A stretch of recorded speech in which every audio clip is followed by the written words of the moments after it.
नमस्कार आप सभी लोगों को। तो आज मैंने ये येलो पहना है और इसके पीछे सिर्फ यही नहीं कि आज मुझे येलो पहनने का मन है, इसके पीछे मेरा चाइल्डहुड जो यादें हैं, मेरी बचपन की यादें उससे जुड़ी हुई हैं।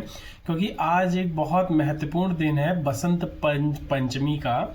और इस बसंत पंचमी में हम अपनी विद्या की देवी माँ सरस्वती की पूजा और आराधना करते हैं। साथ में हम लोग पीली वस्त्र पहनते हैं। मैं बचपन में जैसे स्कूल जाता था, मैं सरस्वती शिशु मंदिर का पढ़ा हुआ हूँ। वहाँ पे पीले वस्त्र पहन के जाते थे हम लोग। पीली मिठाइयाँ खाते थे, जैसे बेसन का लड्डू खाते थे, बेसन की बर्फी खाते थे, बूंदी खाते थे। फिर हम लोग और स्कूल में पूरा सरस्वती आराधना होती थी और हमें सरस्वती जी के बारे में कुछ बताना होता था। तो इतनी यादें हैं मेरी बसंत पंचमी को लेके। तो आज मैंने ऑफिस जाने हुए भी मैंने डिसाइड करा कि आज मैं कुछ पीला पहन के जाऊंगा, जिस वजह से मुझे बचपन की यादों से मैं जुड़ा रहूं। तो बचपन में तो मुझे इतना नहीं पता था कि हम बसंत पंचमी क्यों मनाते हैं और बसंत पंचमी का महत्व क्या है, माँ सरस्वती की जो मूर्ति है उसके पीछे का रहस्य क्या है, क्यों है। हमें तो बस ऐसा लगता था कि अगर माता सरस्वती जी की हम पूजा करेंगे, विद्या की देवी की पूजा करेंगे, तो हम पास हो जाएंगे। तो ये मैं बड़ी निष्ठा से इस दिन उनकी बहुत पूजा करता था कि भगवान पास कर देने, क्योंकि मैं पढ़ाई में एकदम अच्छा नहीं था। लेकिन आज मैं जिस हिसाब से मैंने दिनचर्या रही है और जिस हिसाब से मैंने इतना यूट्यूब या लोगों से पता करा है, कुछ अच्छे विजडम जिनको मिल गई है, ऐसे लोगों से मैंने बातचीत करी है, तो आज मुझे ये लगता है कि हर किसी चीज़ के पीछे एक साइंटिफिक और एक सांकेतिक हिस्ट्री है, रहस्य है। तो जैसे माँ सरस्वती का आपने देखा होगा, पहले तो ये बसंत पंचमी हम ऋतु बदल रही होती है, इसमें जो पत्ते झड़ गए होते हैं उसमें नए पत्ते निकल रहे होते हैं। तो एक ये जीवन का टाइम है। पीली सरसों, पीले फूल खिल रहे होते हैं और येलो रंग हमारे उत्साह का प्रतीक है। तो ये टाइम ही है कि जिसमें everything seems so happy happy, so yellowish.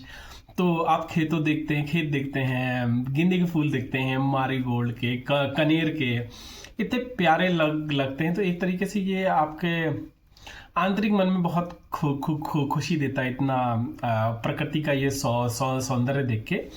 अब बात रही माता सरस्वती की जो मूर्ति है, जिसमें ये दोनों हाथ में उन्होंने वीणा पकड़ी हुई है। वीणा का दो तरीके से संबंध निकालते हैं कि एक तो कॉस्मिक एनर्जी, कॉस्मिक साउंड से निकालते हैं। दूसरा ये कहते हैं कि जीवन में सुर और ताल का कॉम्बिनेशन जरूर होना चाहिए।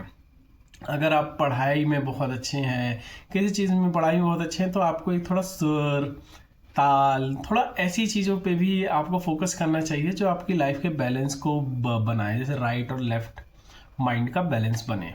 तो इस वजह से माता सरस्वती के हाथ में ग्रंथ है कि आपको इस शिक्षा मिले, ग्रंथ पढ़ें या पढ़ाई करें जिससे आपको विजडम में मिले, ऐसी शिक्षा मिले आपको जिसमें आपको विजडम मिले।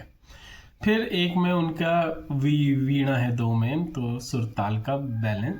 तीसरे हाथ में माला है उनके। तो माला का जो प्रतीक है वो ध्यान से है कि आप थोड़ा कुछ, आप ध्यान कहते हैं बहुत इंपॉर्टेंट चीज़ है। जब आप ध्यान करते हैं तो आपको अपना ट्रू नेचर पता लगता है, आप थोड़े से काम होते हैं, आपको बहुत सी चीज़ें जो आप सॉल्व नहीं कर पा रहे होते हैं वो ध्यान से सॉल्व होती है। ध्यान आपको ग्राउंडेड रखता है, आपके अहम को, आपके क्या कहते हैं ना, प्राउड जो आप फील करते हैं, ईगो को मारता है। एक ओशो की मैंने कहानी सुनी थी, भगवान ओशो की, कि उसमें कहते हैं कि जब ध्यान आप लगाते हैं, जब आप सांस पे ध्यान लगाते हैं, तो आप ये लगता है कि मैं कुछ नहीं कर रहा हूँ, everything is happening bye its own. और तब आपका घमंड जो ईगो होता है कि मैं कर रहा हूँ, वो टूटता है। तो ध्यान लगाना बहुत इम्पोर्टेंट है कि हर एक को कुछ टाइम के लिए, वैसे तो ज़्यादा से ज़्यादा जितना टाइम निकालना चाहिए, लेकिन कुछ टाइम के लिए ज़रूर ध्यान लगाना चाहिए। You will meet yourself. फिर कमल का फूल, कमल का फूल का जो मतलब होता है, जैसे कमल का फूल कीचड़ में खिलता है और लेकिन उसके कमल के फूल पे कोई कीचड़ नहीं होता है। उसके जो पत्ते होते हैं उस पर भी अगर बारिश की बूंदें भी होती हैं तो वो भी फिसल के गिर जाती हैं। तो हमें ये इसका ये सांकेतिक रीज़न है, सांकेतिक, कि हम बुराइयों के बीच में भी रहते हुए, क्योंकि हम बुराइयां ख़त्म नहीं कर सकते, बुराइयां हमारे आसपास रहती हैं, लेकिन हम उनसे इफ़ेक्ट ना हो, या फिर हमारे बीच में मोह माया सब हमारे आसपास होते हुए भी हम उससे अटैच ना हो, उसी में रहते हुए हम उससे अटैच ना हो। तो इसी वजह से वो कमल के फूल का हर इतना महत्व है हमारे उसमें। आपने देखो हर भगवान हाथ में कमल लिए हुए, या फिर हर भगवान को कमल पे बैठी हैं लक्ष्मी माता। तो इसका ये मतलब नहीं कि आप लक्ष्मी जी को कमल देंगे, उनको कमल बहुत पसंद है, आपको कमल जैसा होना पड़ेगा तब आपको लक्ष्मी जी मिलेंगी। तो फिर उनका जो वाहन है हंस, तो उसका एक बहुत ही प्यारा और बहुत ही इम्पोर्टेंट रीज़न है कि वो हंस पे क्यों बैठी हैं। हंस का कहा जाता है कि हंस एक ऐसा पक्षी है, ऐसा प्राणी है कि अगर दूध और पानी मिला होता है तो वो दूध पी लेता है, पानी पानी छोड़ देता है, उसमें इतना स्किल होती है।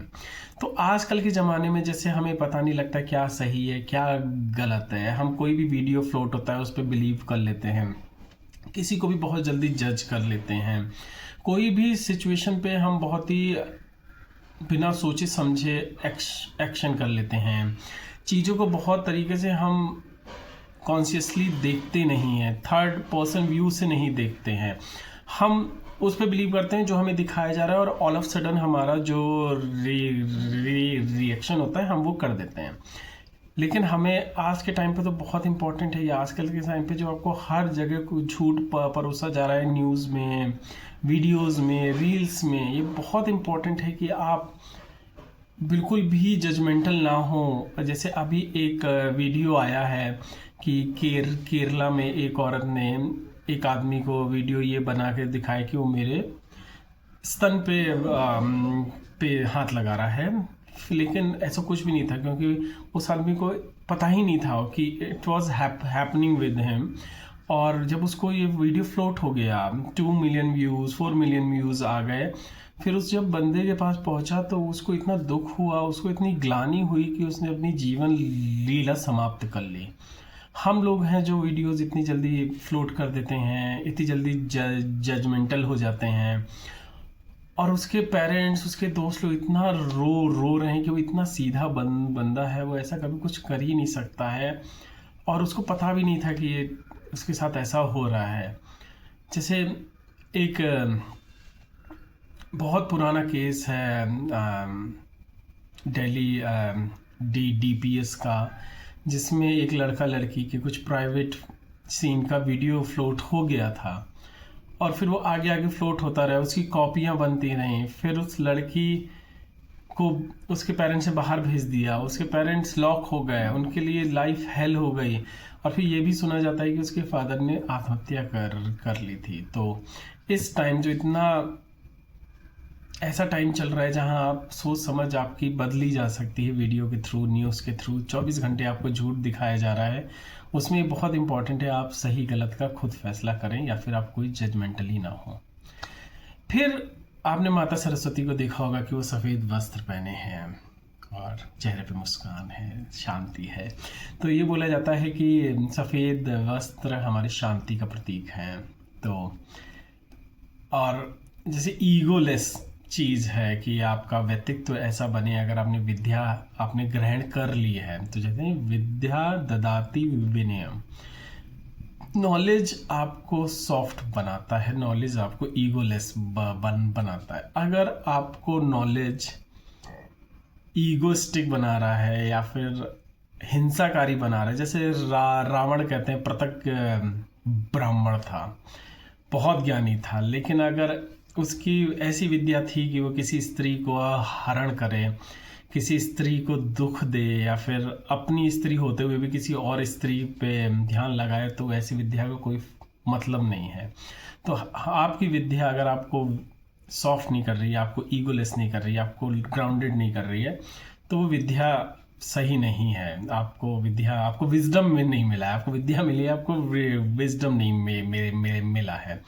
तो बहुत ही प्यारा संकेत है इसके पीछे, और बहुत अच्छा है। तो मैं कोशिश करूँगा कि आप इस चीज़ को ध्यान रखते हुए इस दिन को मनाएं और कोशिश करें कि आप भी ये जो गुण बताए हैं सरस्वती माता की मूर्ति में, इन सबको अपने अंदर लीजिए, सो दैट आपके ऊपर कृपा हो सरस्वती माता की।